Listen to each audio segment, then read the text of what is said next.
State of calamity idineklara na sa Puerto Princesa City, Palawan dahil sa pinsalang dulot ng shearline. Naranasang pagulan sa lungsod ditong weekend, hindi nalalayo sa bagyong Ondoy ayon sa Pag-asa. Si Orlan Habagat ng PIA sa Balitang Pambansa. Orlan.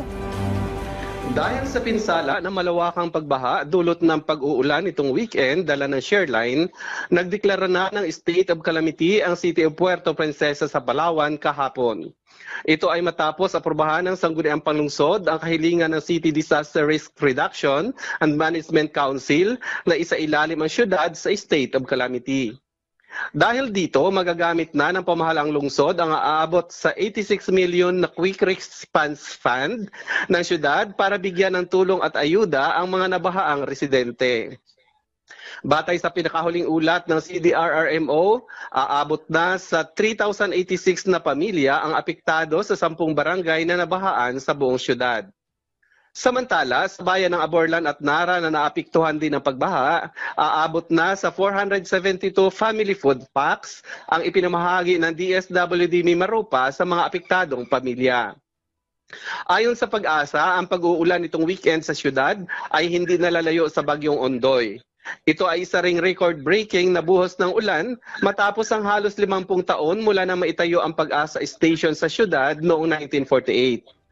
Ayon sa ulat ni Pag-asa, Puerto Princesa City Weather Chief Sunny Pajarilla, umabot sa 341.7 mm ang kabuuang naitalang ulan mula February 7 hanggang February 10 sa lungsod ng Puerto Princesa.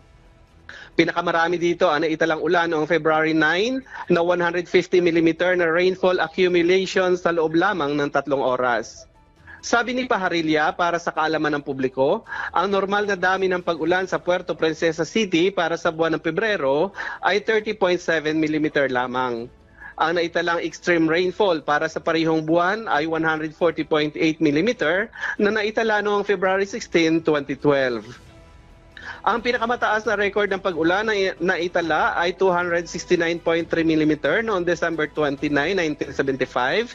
Ngunit ito ay buhos ng ulan sa loob ng 24 oras. At ang record na ito ay natakpan na ng record ng buhos ng ulan ngayong February 2025. Mula sa Philippine Information Agency Palawan, Orlan Habagat para sa Balitang Pambansa. Maraming salamat, Orlan Habagat ng PIA.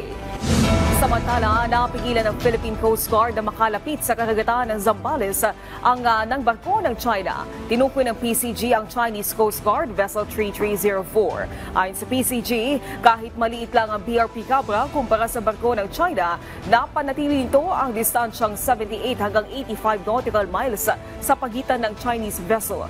Bukod dito, hindi rin tinantanan ng PCG ng pag-radio ang Lanhai 101, isa sa malaking research vessel ng China na nasa 25 nautical miles lang ng karagatan ng Pangasinan.